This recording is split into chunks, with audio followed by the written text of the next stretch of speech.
Bismillah, alhamdulillah, wa salatu wassalamu ala rasulillah, wa ala alihi wa sahbihi wa wala, amma ba'd. Assalamu alaikum wa rahmatullahi wa barakatuh. Welcome to this series, this Facebook Live series that we're talking about du'as that became Quran. Now, people have said du'as, and some of them were so beautiful and so amazing. Allah subhanahu wa ta'ala recorded it in the Quran for us to recite. So these du'as are so amazing that Allah subhanahu wa ta'ala recorded it. It became Quran, and it's also guidance on what we should be making du'a for. So definitely a series to follow along as we see the stories behind these. So the first story that we're talking about here in episode number 1 is the story of Talut and Jalut. Jalut, right? Okay, it's in ayah number 250 of Surah Al-Baqarah. Allah subhanahu wa ta'ala lays the scene. I don't have enough time to go into detail, but the army was tested. Talut was the leader of the army, and he tested them, and he had an army of believers ready to fight Jalut. Okay, and then even though this army were believers, when they came in front of Jalut and the fear, and he hasn't been defeated, and they said to themselves, "La taqata lana al-yawma bi Jalut wa junudi." They said, "We have no power over Jalut and his army." So they were thinking about what's in their control. Something that I always say when I'm talking about dua is that don't focus on what's in your control. Focus on what's in Allah subhanahu wa ta'ala's control. Wallahu ala kulli shayin qadir. And then Allah subhanahu wa ta'ala says, even from that small group, they said in response to those who had doubt that they could win, they said, كَم مِّن فِئَةٍ قَلِيلَةٍ غَلَبَتْ فِئَةً كَثِيرَةً بِإِذْنِ اللَّهِ. They said, how often has it been that a small group has defeated a large group bi'idhnillah, by the permission of Allah? And in fact, in tafsir, it says that this army size was the same army size as the believers on the Battle of Badr, meaning that they were outnumbered and there was no hope of winning, but still they had this belief that that Allah subhanahu wa ta'ala is with those who are patient. Now, Allah is with those who are patient. That's a key point, and it's going to come up in a second here. Okay, there is a I'll tell you what happened, and then I'll just give you commentary. So when Jalut came forward, and they have these pre-battle one-on-ones, a young fighter by the name of Dawood stepped forward. And as you know, Dawood alayhi salam later became a prophet, but he stood forward, he fought this monster of a tyrant, and he defeated him. And so Allah subhanahu wa ta'ala tells us about the dua that was made, and about, for those people who are afraid that they have to stand up and be courageous to somebody, here's the dua. Allah subhanahu wa ta'ala says, after كم من فئة قليلة غلبت فئة كثيرة بإذن الله والله مع الصابرين ولما برزوا لجالوت وجنوده. This is the dua. قالوا ربنا أفرغ علينا صبرا وثبت أقدامنا وانصرنا على القوم الكافرين. ربنا أفرغ علينا صبرا. Okay, so Afriq is a really beautiful word. So this dua is asking Allah subhanahu wa ta'ala, oh Allah, pour down upon us patience, keep our feet firm, and give us victory over al-qawm al-kafirin. So these three things. Number one, there's a famous fable that you'll see repeated in a lot of places where somebody comes to a wise man and says, teach me, O wise man. And the wise man says, first let me pour you some tea.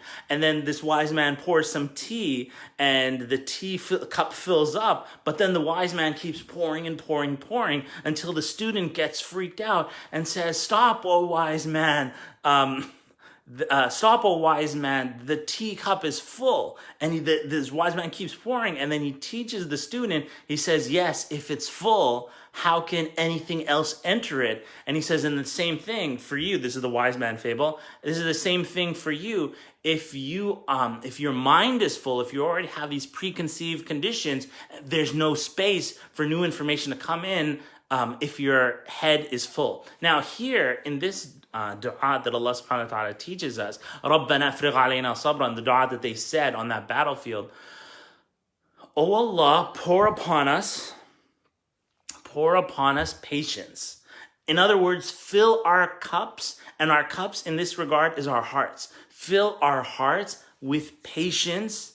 رَبَّنَا أَفْرِغْ عَلَيْنَا صَبْرًا وَثَبِّتْ أَقْدَامَنَا. When persons put in a difficult situation, they either want to run away or stand and fight, or they freeze, okay? So these are like 3 F's. You either freeze in a difficult situation and you don't do anything, or you run away, or and on a battlefield, that's haram to run away, or you stand and fight. And so the dua is thabbit aqdamana, and keep our feet firm. So for everybody who's seeking courage, self-confidence, and they want Allah subhanahu wa ta'ala to give them that, not to keep running away, but to face whatever they have to face, thabbit aqdamana, pour. And the point about the patience, right? Remember I said it'll come back.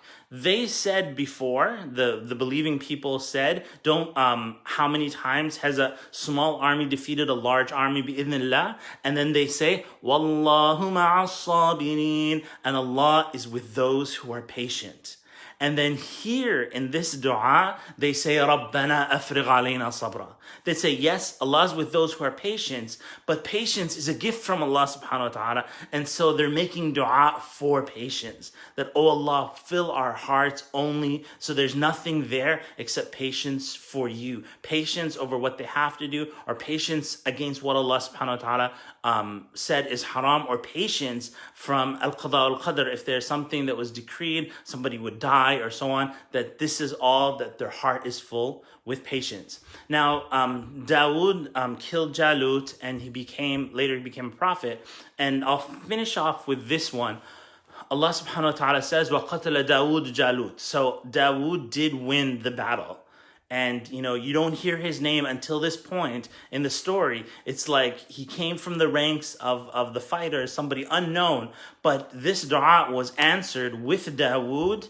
And then Allah subhanahu wa ta'ala says, وَآتَاهُ اللَّهُ الْمُلْكَ وَالْحِكْمَةَ وَعَلَّمَهُ مِمَّا يَشَاءُ. This is the last point I'll say here, that Allah subhanahu wa ta'ala says, وَآتَاهُ اللَّهُ الْمُلْكَ, gave him kingdom, like gave him power, wal-hikmah, and gave him wisdom, وَعَلَّمَهُ مِمَّا يَشَاءُ, and gave him knowledge. And these 3 things, sometimes somebody has knowledge, but they don't have wisdom, okay? So that might be, for example, somebody who's really smart, got multiple PhDs, and they don't apply anything. They have no wisdom. They don't know what to do with it. They're really knowledgeable, but there's no benefit that comes from that knowledge. They don't have wisdom on what to do with it. Now, somebody else might have wisdom, and they're really smart and they're really wise, but they have no knowledge to fall back on, basically no raw materials in which to apply that wisdom. You need knowledge and wisdom. So if you have both, you got the knowledge and you got the wisdom, but you have no power to implement it, that's where you have like governmental power, mulk, that Allah subhanahu wa ta'ala gave Dawood. So he made this dua, and Allah subhanahu wa ta'ala answered it and gave him so much more. Allah subhanahu wa ta'ala says, وَآتَاهُ اللَّهُ الْمُلْكَ وَالْحِكْمَةَ وَعَلَّمَهُ مِمَّا يَشَاءُ. Gave him all of these things, which is glad tidings for us, that in these moments, these hard moments, these difficult moments, maybe the most difficult moment in your life is the moment when the dua gets answered and Allah subhanahu wa ta'ala opens for you your best life ever from this moment forward. Wallahu alam. All right, guys. That's it. That's my time. I have 1 minute left. I'm very happy to hear how you guys are doing. Some of you guys always tune into my Facebook Lives. Jazakallah khairan. And I'm happy to hear how you guys are doing. It's been like so long, right? 1 more minute if there's like some questions or stuff like that. Or if you're from New York, Long Island, and you're really happy about how the Islanders are beating the Pittsburgh Penguins.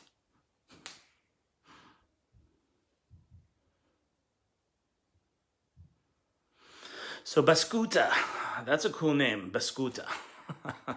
Baskuta Ali says, how often do you do this? So I'm doing these Facebook Lives every Monday and Wednesday, inshallah ta'ala, leading up to Ramadan. So Monday and Wednesday, the timing's going to be somewhere between 12 and 2. I don't have a specific time, but it'll be inside that time frame between 12 to 2. If you miss it live, you can come back to the page, maybe forward the first minute or so where I'm saying salam, and inshallah ta'ala, you'll be able to hop in.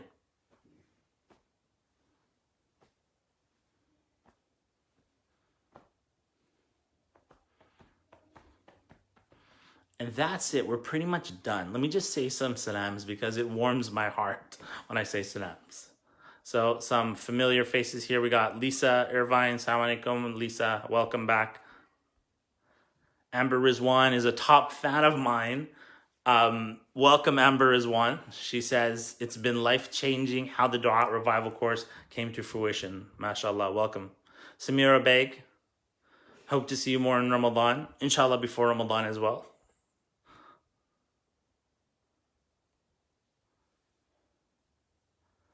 Muna says, is the continuation of the same ayah? No, there's multiple ayahs in the story, so it's different. It's like 250, 251, 252, like that.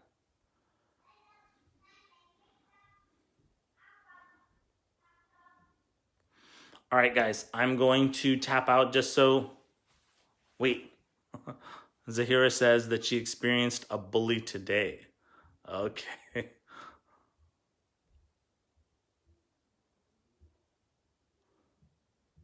And Asmat says, what's your location this year, Sheikh? I'm Canada. Ana Kennedy. We're doing Canada, inshallah. And Sarah Iqbal, top fan, says, I'd love change your background, love to see some lake behind you. I could do a green screen and then do a lake. But inshallah, that will be coming up. Inshallah. 100%. Okay, guys. Assalamu alaikum wa rahmatullah. So our next Facebook Live session will be this coming Monday between 12 to 2. And just like we did here, where we're taking stories from the Quran, stories of du'as that were recorded in the Quran, I'll share with you about the stories behind the du'as that Allah subhanahu wa ta'ala teaches us and guides us on how to make those du'as. All right. Assalamu alaikum wa rahmatullahi wa barakatuh.